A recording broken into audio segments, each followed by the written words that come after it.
There is a massive new lounge coming to a certain West Coast airport. This is not an airline branded lounge though, but has specifically been described as a credit card lounge in airport documents. There is still a bit of mystery surrounding it, but in this video, we are going to go through what we know and which credit card issuer it might be. Hey credit warriors, welcome to the show. My name is Ben Hedges, aka the Credit Shifu, and on this channel, I cover US credit cards, personal finance, and luxury travel. If you like the sound of that, please subscribe. And also, if you want up to $1,000 worth of free Nvidia stock for setting up a new account with the brokerage app Moomoo, click on the link down below at the end of this video. More details on that later. All right, so we have news that a massive 24,000 square foot lounge is coming to SFO, that is San Francisco International Airport. I first saw news of this in View from the Wing, which is a really good blog site for frequent travelers. Now, SFO is building a new 7-story building between Terminal 3 West and the International Terminal. They have released a document that is basically outlining opportunities in the airport for any retailers who want to rent the space. And right at the end of this document, we have a plan that shows this new lounge. On the left here, it says common use lounge, which basically means it's a lounge that isn't affiliated with any airline. So it could mean a credit card lounge like the Amex Centurion, or something that you pay to get into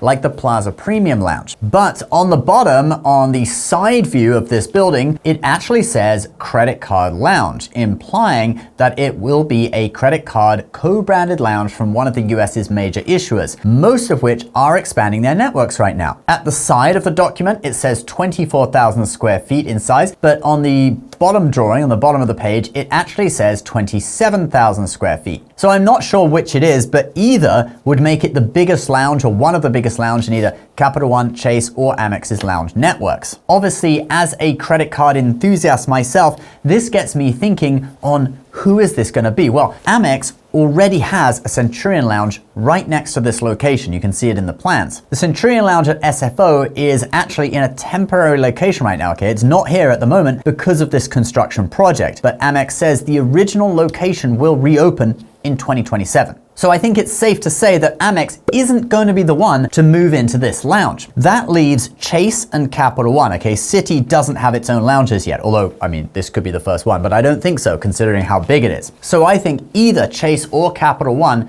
could bid on this lounge. Chase currently has 6 Sapphire lounges in the US, 4 on the East Coast and only 2 on the West Coast. So this would definitely benefit Chase to open a big lounge in this massive hub airport, SFO. Capital One lounges are also East Coast heavy, with nothing in California so far. So I think it's very likely that it could be Capital One or a Sapphire lounge. Gary Leff, who writes View from the Wing, thinks that Chase has the advantage since its partner Airport Dimensions already runs the club at SFO. So they're already in the airport. They've probably got relationships with some of the people who are going to be making the decisions. So when will we actually know? Well, you can see the schedule here on the left. Proposals are due, I believe, in March 2026. I think 2025 is a typo since the whole document is dated April 2025, which is after March, okay? So they're not going to tell you, submit your proposal in the past. And then the lease will be awarded in June 2026. Construction starts in 2027, and the whole thing opens in 2028. Of course, there could be delays, but from all this, we do know that there is a massive new lounge coming to SFO eventually, and it will be affiliated with one of the major credit card networks. All right, guys, that is the video for today. Like I said at the beginning, if you want to get up to $1,000 worth of free Nvidia stock, do click the link in the description below and in the pinned comment and open a new account with Moomoo. It's a commission-free brokerage app where you can trade US and international stocks and ETFs, and also even track the portfolios of some of the world's greatest investors, like Nancy Pelosi, for example. You can also get 8.1% APY on your uninvested cash for the first 3 months, and then 4.1%, which is still really good. Link is down below in the description and in a pinned comment. Please subscribe if you're new, and we'll see you in the next video. Bye-bye.